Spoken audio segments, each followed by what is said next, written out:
After the attacks of 9/11, the CIA sought and was granted unprecedented authority to capture al-Qaeda suspects, whisk them off to secret sites, and interrogate them with harsh techniques, including waterboarding. The man who ran the interrogation program was Jose Rodriguez, a CIA spy in Latin America, who rose to become head of the clandestine service, the CIA's dark side. When the agency's secret program was revealed, it was widely criticized. But the blunt-spoken, Puerto Rican-born Rodriguez is fighting back. He's written a book, a defense of the interrogations called Hard Measures. And tonight you will hear his side of the story. It's the first time someone this close to the program, this accountable, has gone public, explaining why techniques that had long been condemned by the U.S. as torture were employed. The story will continue in a moment.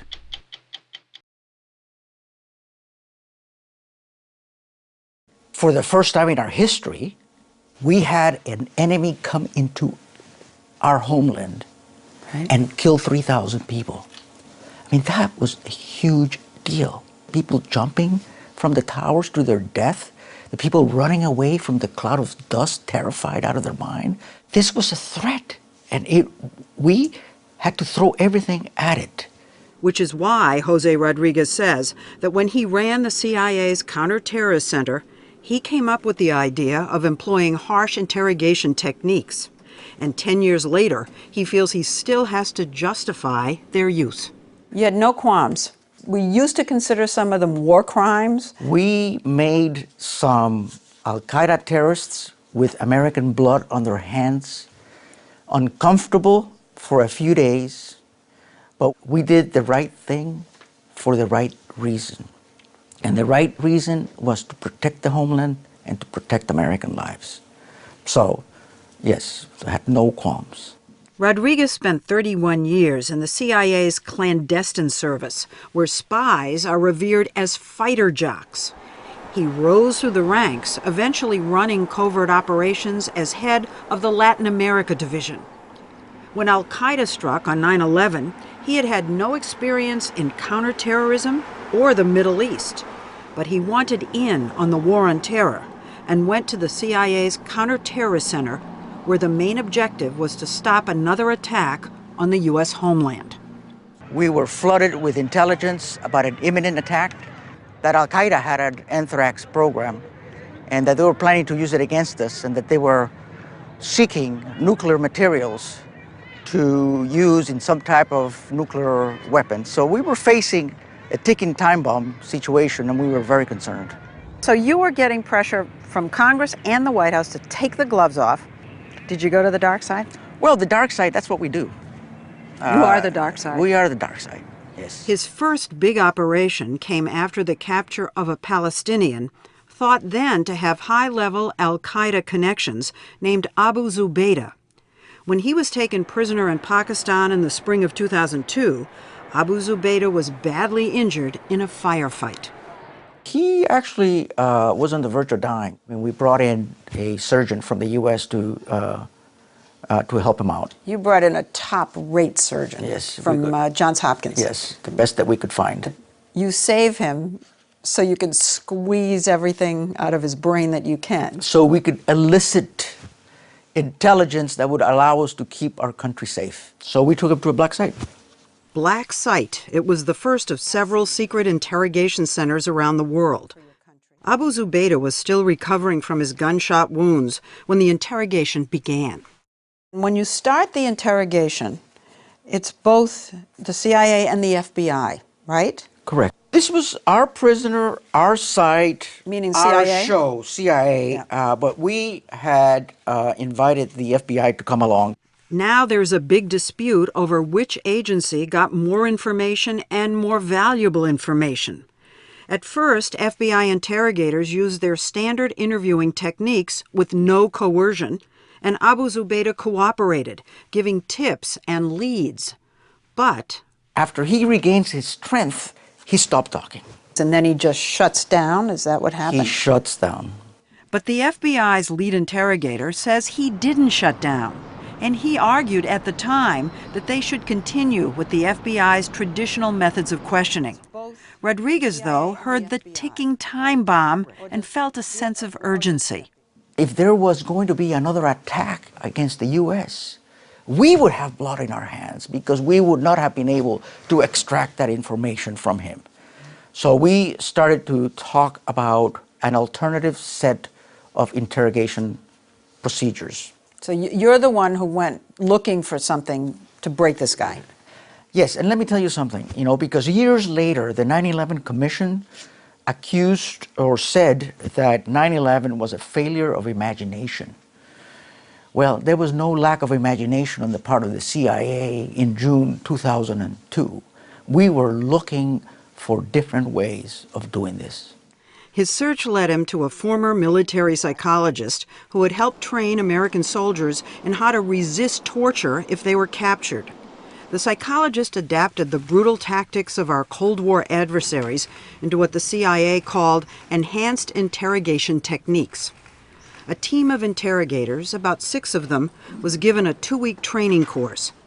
And while Rodriguez himself never engaged in any of the sessions with detainees, he supervised the program. Did the psychologist, did he tell you how long it was going to take, if you use these techniques, to break Abu Zubaydah and anybody else that you might capture? He had speculated that within 30 days we would probably be able to get the information that we wanted, yes. But before moving forward, Rodriguez got his superiors, right up to the president, to sign off on a set of those techniques, including waterboarding. We needed to get everybody in government to put their big boy pants on and provide the authorities that we needed. Their big boy pants on. Big boy pants. Let me tell you, I had had a lot of experience in the agency where we had been left to hold the bag, and I was not about to let that happen for the people that work for me. There wasn't going to be any deniability on this one. There was not going to be any deniability, and I tell you something, in August of 2002, I felt I had all the authorities that I needed, all the approvals that I needed. The atmosphere in the country was different. Everybody wanted us to save American lives. The authorities came from the Justice Department in an opinion, later dubbed one of the torture memos, that detailed what was permissible. We went to the border of legality. We went to the border that was within legal bounds. Even after you got the Justice Department legal office to give you this okay, you kept going back and back with each thing you did, over and over. We wanted to make sure that the rest of government was with us. How does the waterboarding that you engaged in, how did that work? The detainee was strapped to an inclined board with his feet up so that no water would go. His head was back. So his head was back. And a cloth was placed over the mouth and the nose, and water was applied He couldn't breathe through his nose. So when he was saturated, then the air flow would be stopped. And he'd have the sensation of drowning. And he would have the sensation. Was he naked? In many cases, nudity was used extensively, and it worked well. Why is nudity effective? It is effective because a lot of people feel very vulnerable when they're nude, and also because of the culture, nudity is not something that is common. Each step they took was specifically spelled out in the Justice Department memo. For instance, uncooperative detainees could be put in a small, dark, cramped confinement box with an insect in it. As for waterboarding, the interrogators were allowed to pour water for up to 40 seconds at a time, quote, applied from a height of 12 to 24 inches, using about a liter of water per session. Oh, you had rules for each thing? Yes, we had rules, and not only that, but every time we did any of this, we had to ask permission. The field had to ask permission of headquarters. Each time? Each time. Each single time. After Abu Zubaydah was subjected to the CIA's menu of interrogation techniques, Rodriguez says he became compliant in less than 3 weeks. Was it waterboarding that broke the dam with Abu Zubaydah? I think he was more taken aback by the insult slap. Oh, what's the insult slap? It's just slapping somebody with an open hand so that you don't hurt them. By hurt, you mean you don't break his jaw. We don't break his jaw, and the objective is not to inflict pain. That's not the objective. The objective is to let him know that there's a new sheriff in town, and that he better pay attention. You also employed stress techniques. Mm-hmm. There was a technique where the detainee would sit on the floor and would raise his hands over his head. In other words, he had to hold his hands up there forever and ever, right? Well, forever and ever. I was thinking about this the other day. The objective was to induce muscle fatigue, that and most people who work out do a lot more fatiguing of their muscles. Are you saying this was like going to the gym? Come on. A little different. Yeah. I mean, Central to the interrogation was sleep deprivation. Abu Zubaydah was kept awake for 3 straight days. Sleep deprivation works, and I'm sure, Leslie, with all the traveling that you do, that you have suffered from jet lag, and when you don't get a good night's sleep for 2 or 3 days, it's very hard. Now, you don't really mean to suggest that it's like jet lag. I mean, you make it sound like it's benign when you say stuff like that. Well, I mean, the feeling... going to the gym and jet lag. Well, the feeling that you get when you don't sleep. No, but I mean, these were enhanced interrogation techniques. Other people call it torture. This wasn't benign in any sense of the word. I'm not trying to say that they were benign. But the problem is that people don't understand that this program was not about hurting anybody.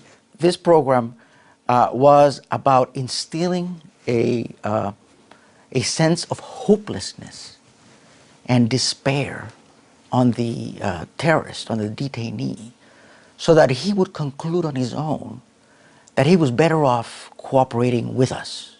He says once Abu Zubaydah became compliant, the harsh treatment stopped, and he became a fountain of information. But the FBI interrogators remember it differently. In fact, what they say is everything important that he gave up to them before the harsher interrogation techniques kicked in. Well, that is just not true.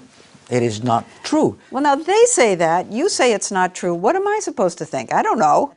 The FBI and CIA disagree, and it's impossible for us to resolve the argument because details of the interrogations remain classified. But what about the fact that detainees will say anything to stop the pain? Here's something that was told to me. Abu Zubaydah's story sent the CIA around the globe. Not a single plot was foiled. We spent millions chasing phantoms. Bull. He gave us a roadmap that allowed us to capture a bunch of Al-Qaeda serial leaders. Among those leaders, Khalid Sheikh Mohammed, details of his interrogation and what he told the CIA about Osama bin Laden next.